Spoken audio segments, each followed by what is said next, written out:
Hey guys, so I just wanted to make a quick little video here on the Exorcist Files, which is a new podcast show by Father Carlos Martins, and he is an exorcist. And when I first heard about this was just a couple of days ago by U.S. Grace Force, an awesome YouTube channel.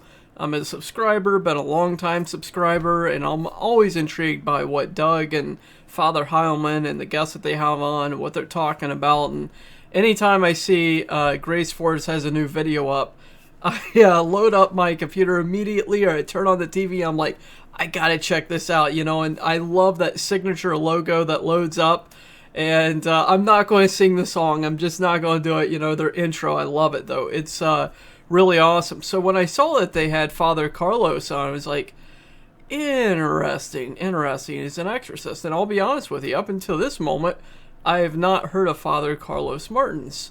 I've watched a lot of exorcism things over the years. I've studied extensively on exorcism, spiritual warfare, discerning the spirits with Dr. Gallagher. And, I've, like I said, all the way across the board. Father Ripperger, exorcist, awesome. Father, I cannot think of that guy, Fortia, the Spanish exorcist, Father Morth, the guy in Indiana, can I think of Father Thomas, Father Thomas, I can't think of his name, but anyways, absolutely love all of our wonderful priests that are on the front lines fighting the devil, fighting evil, and trying to, relieve our world of the great evil that is going on. And this is something that is very real. If you believe in God, then you must believe in the devil. If you don't believe in the devil, then you really don't believe in God. It really goes hand in hand. And sadly, in our world, very few people truly understand how evil works and how it is involved in all of our lives. So my interest, in exorcism or spiritual warfare is not out of curiosity. So I don't want you guys to get the idea that, this is cool. This is really neat. Exorcism, possession. No, I don't look at it like that. I'm a strategist. So anytime I play video games or, those great games like Command and Conquer for my childhood, everything that I did was always about strategy. I love strategy. So whenever I look at spiritual warfare, I'm thinking, okay, how can I put up the best defenses? How can I fight my enemy to the best of my ability and try to keep myself pure and close to God? So that's how I look at exorcism, and my interest in it is right along those lines, because this is a dangerous field. This is not something that you should mess around with. It's like those ghost hunting shows. People that go out and they do the ghost hunting, you see them up on YouTube all the time. People are always up, ghost, is there a ghost in here, And they're out with their flashlights, and they got their little meters, and they're looking to see if they can pick up the electromagnetic fields and see if there's a ghost or a demon or whatnot. And they're trying to talk to these entities. What they may not realize is that is considered necromancy. That is considered necromancy, and the church is very clear that we cannot get involved in necromancy. So if you're watching these ghost shows, you need to stop it, because you're participating in this curiosity of delving into this evil, and you're opening yourself up potentially, what we would call portals. You're opening up a portal in your life by watching very evil movies, demonic movies, getting involved in these type of TV shows, or doing these things yourself. If you're going into haunted houses or houses that you believe are haunted, you're opening yourself up to evil. And it may not be the first time, it may not be the second time, but eventually that evil is going to interact with you, and it is going to lock onto you like a heat-seeking missile. And I'm telling you, exorcist, if you talk to Father Carlos, if you spoke to Father Ripperger, if you spoke to any exorcist out there, they would tell you that people that are involved in this, that the evil attaches to their life. And a lot of times these exorcists get called into the ghost hunting shows to try to help out, because there's a lot of difficulties going on. The people are not prepared to fight this evil. And therefore, like I said, they've opened themselves up, opened up portals, and this evil is attached to them. It's interacting in their lives and causing all sorts of problems. So again, I'm very interested here on the Exorcist Files, and I gotta tell you, I already watched the first podcast. It was split up in 2 sections, and you can see right here, I'm gonna switch over my screen to it. It's called No Life Without Death. And this is a really interesting exorcism here that Father Carlos got called in on. You can see right here Cheryl's behavior, increasingly erratic. Mark struggles. Mark's her husband, dealing with it, not understanding it. And the background of this story, without going into too much on this, without revealing everything, you need to go listen to it yourself. But it is a very interesting story, because what really got this lady possessed was her interaction with a psychic. Getting involved with a psychic. Going to a spiritual healer. And it's truly awful what people do. They'll go to God, they'll ask God for help. Maybe they don't even go to God, but a lot of times they do. They'll try a couple of prayers, it doesn't work out. They'll go in, they'll talk to a friend, and a friend will say, hey, you know what? Maybe if you take some sage and burn it around your house, it's going to help. Or, hey, I know this great lady or man, a spiritualist.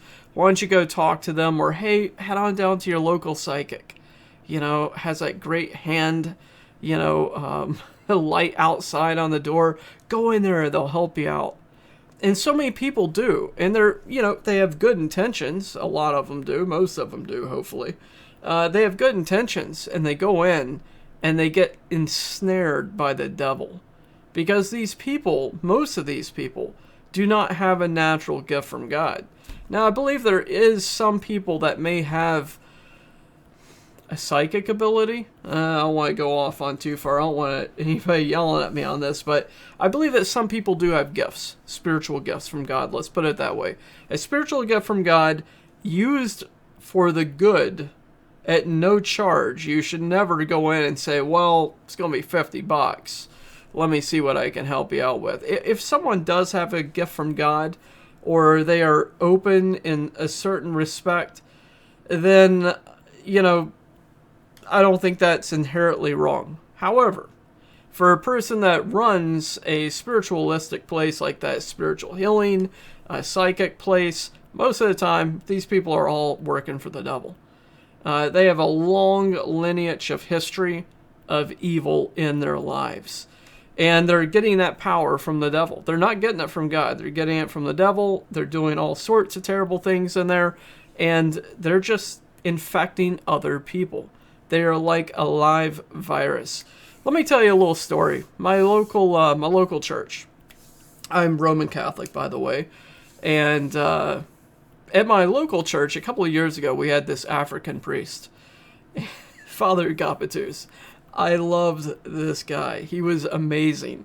He was literally about 6'5".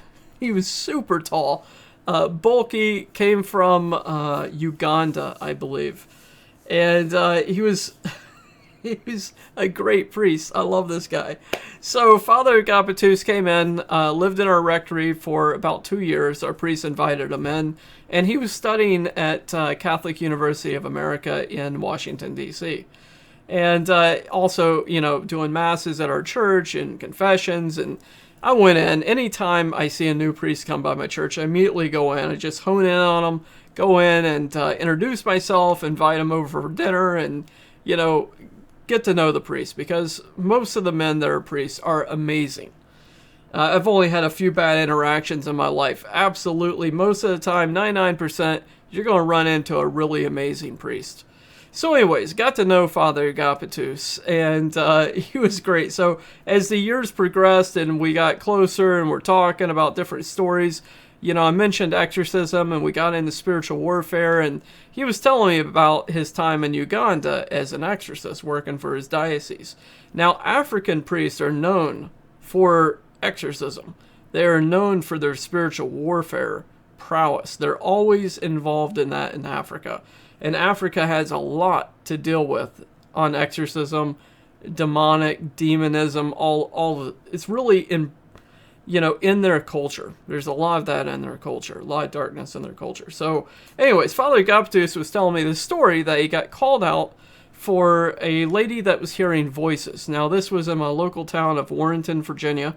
I'm not going to tell you where this is located at. I'm going to leave that out, and no names or anything like that. But this was an interesting story because it ties in with what Father Carlos talks about in his own podcast here on that death that we were just looking at on that podcast. So Father Gaptus told me that he heard from the pastor, of the church that there was a lady hearing voices at her church, at her house. And so Father Gaptus went out to investigate. So he's like, Mike, I was out driving, and it took me a while to find the place, and I arrived, and it was at a 4-way stop. So there was a 4-way stop at the corner of this woman's property. And I'll tell you the importance of why I'm mentioning this from what Father said. So 4-way stop, Father pulled up right in front of her house, and he looked over at the window, and the first thing that he saw was, he said that he saw the tarot hand on the window, a lit window of 5 fingers, the tarot. And he went, oh my gosh. He was like, he said, Mike, if I had hair, he was bald as a bowling ball. He's like, if I had hair, it would have stood straight up. He was like, I couldn't believe it. He was like, so I stood up out of the car, and I went up, and I knocked on her door, and she let me in. And nice middle-aged woman, and she started telling him about all the problems. She was hearing scratching. She was hearing people walking around at nighttime, footsteps during the day. It sounded like people were going upstairs, downstairs, doors were slamming. She was hearing all sorts of things, voices, disconnected voices, just a lot of activity in that house. And so he was talking to her, and he said, well, I see the tarot hand on your window, and I see that you're a psychic. Tell me a little bit about your history. And so she said that she was a 7th generation gypsy. And this was her main income. This is where she took care of her family and herself. This is what provided for her family. And he said, okay, well, I need to examine the house. So she started taking him around. But there was one room that she would not allow him to get near. And it was in the very back behind the kitchen, in the back of the house. And so he insisted. And she absolutely refused. So when he asked her to walk her around to the top of the stairs, he purposely opened that door, much to her disgust. She was not happy at all. And he said he couldn't believe it. When he opened the door, opened into this large room, and he said there were lit candles everywhere, all over the floor, on tables, on the wall, hanging from the ceiling. There was a big pentagram painted on the floor. He said about 8 feet in diameter.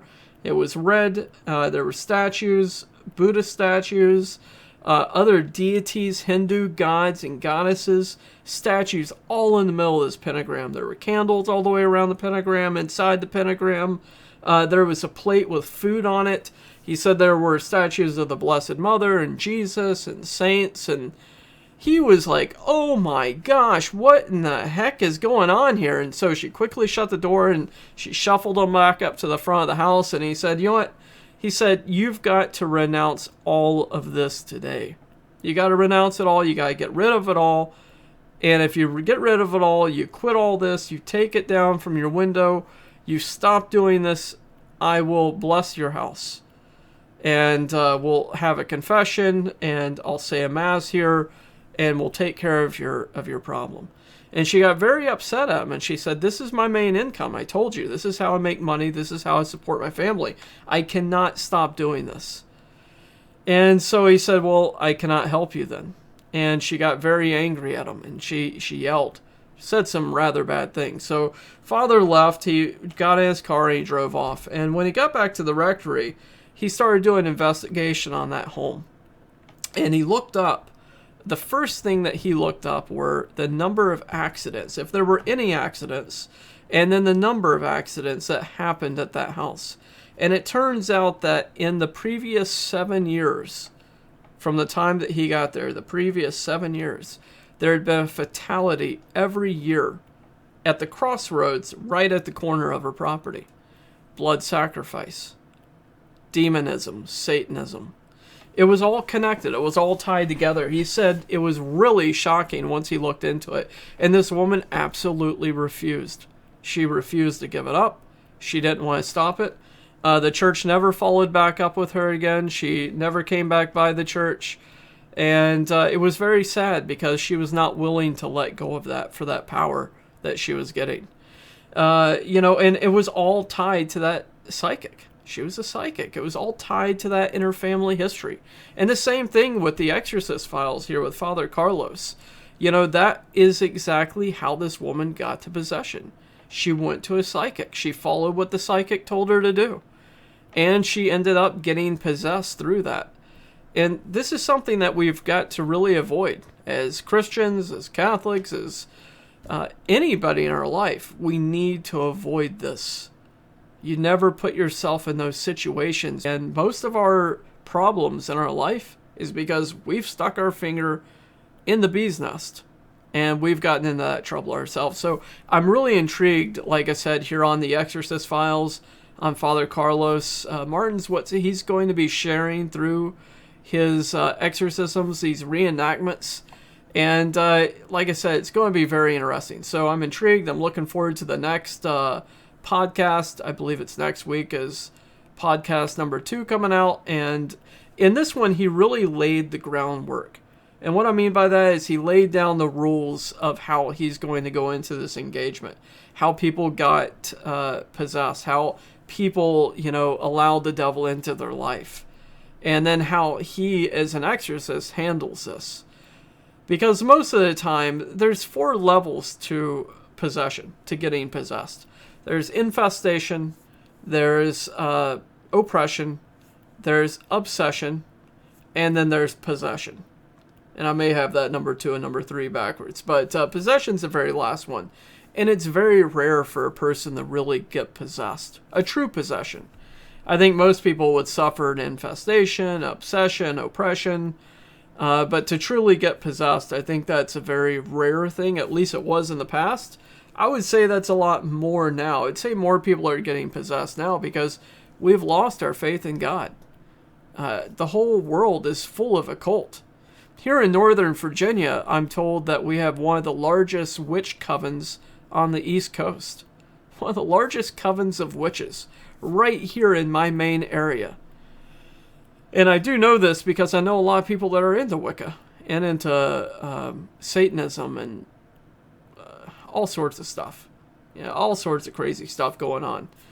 Just talking with my local priest, there's a lot going on, even just in our small area. And before, back in the 40s, 50s, 60s, 70s, 80s, 90s, it was rare to have that many exorcists as we have today.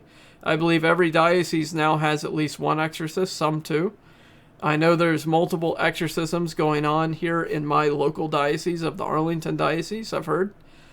These are church-sanctioned exorcisms. So I think it's happening more now because so many people are involving themselves in the occult, and very rare amount, people don't really even go to church anymore. As an usher at church, we kind of, not to say it, we giggle about this. I guess I'm giggling about it. But every Christmas, we always see the Creasters, the Christmas Easter Catholics, or the Protestants that show up just for Christmas, or the Protestants that show up for Easter, or the Catholics that only show up. Chinos, Catholics in name only. Our attendance, so many people have quit church. No one has any more faith. Everybody says, I believe in God, but I don't believe in organized religion. Well, I tell you what, something like this happens, you're going to believe in organized religion because you're going to go and bang on the door and say, hey, can you help me? I got a problem. I'll tell you another quick story, and then I'm going to end it here because I see I'm getting close to a half an hour, and that's a lot more time than I wanted to talk today. This was a story that my pastor, Father Gould, told me many years ago, and that was at one of my churches. Now, Father Gould used to be a vocation director for the Arlington Diocese. He personally recruited 110 Catholic priests, one of the biggest vocation directors in the United States. Very successful, brought in a lot of priests, very good priests into our diocese. And Father Gould is a wonderful priest, a very good, holy priest. So he said, a couple of years ago when he was the pastor at my church, he said he got a knock on the door. A doorbell rang about 11 o'clock at night. The father's like, oh, I believe he just got into bed. It was like a Friday night or a Saturday night. It was right on the weekend, I believe. He said he had to stretch it out, went downstairs and opened the door, and there were these two kids, two teenagers standing there at the door, and they were holding a cardboard box. And he was like, hey, what's going on? Hey, go ahead and take a seat. So they sat down, right in front of the rectory, and they were terrified. He could tell on their faces they were scared out of their minds. And so Father was like, so what's going on? What's happening? And these two kids told them that they had been watching a movie, and then they were good friends. It was a boy and a girl. And they had pulled out a Ouija board, and they started playing it. And they started playing this Ouija board.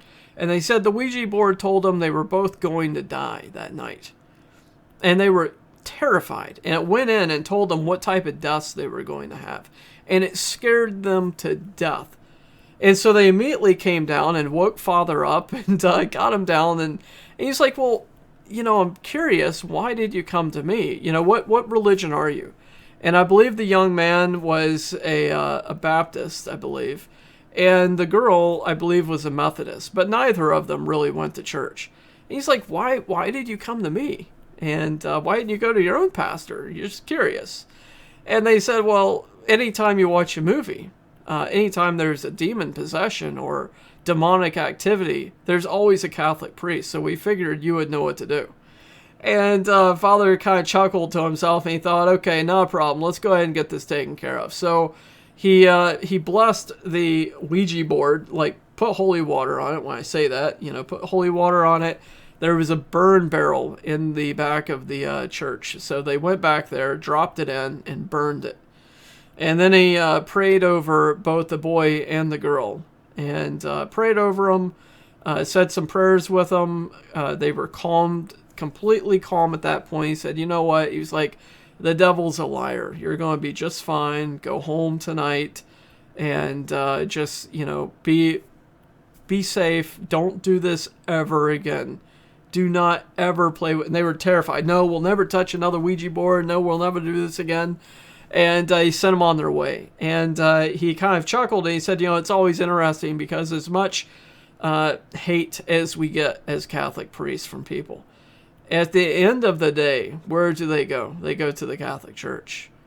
Protestants, Catholics, non-Catholics, atheists, they always come to the priest. And that's true. And in the same case here with this case, no life without death, Father Carlos was referred to by a Methodist preacher who did not know how to handle the case. Now, that's not saying that non-Catholics cannot exorcise people of demons, because in the Bible it's very clear.